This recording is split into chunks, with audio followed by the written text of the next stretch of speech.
Elementary pa lang, napapansin na nila mga gawi kong parang hindi pambabae. Kasi bis na Chinese Carter, laruan ko ay text sa cholens. Tapos kajamin ko lagi noon mga sigang lalaki sa amin.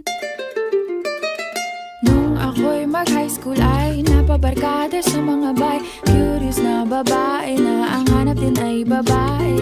Sa halip na makeup kit, bit-bit ko ay gitara. Tapos pormahan ko lagi ay long sleeves na t-shirt at faded na lonta.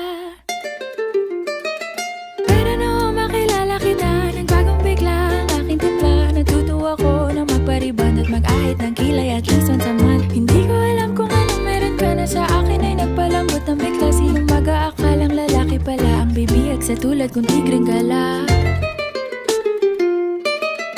Kahit ako'y titibok-tibok, puso ko ay titibok-tibok pa rin sa'yo.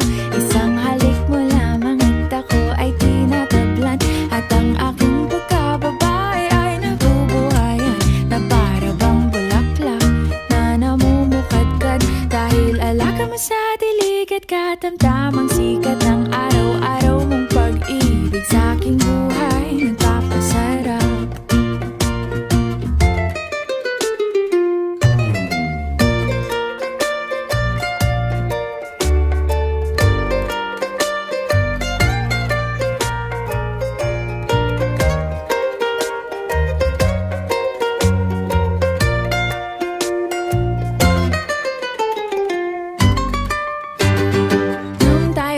College ay saka ko lamang binigay ang matamis na oong 10 buwan mong trinabaho.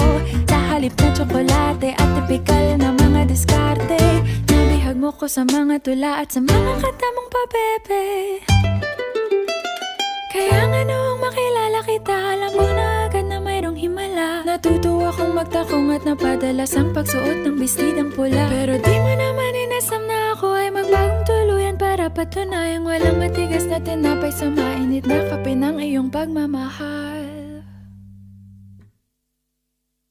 Kahit ako'y titibo-tibo, puso ko ay titibok-tibok pa rin sa'yo. Isang halik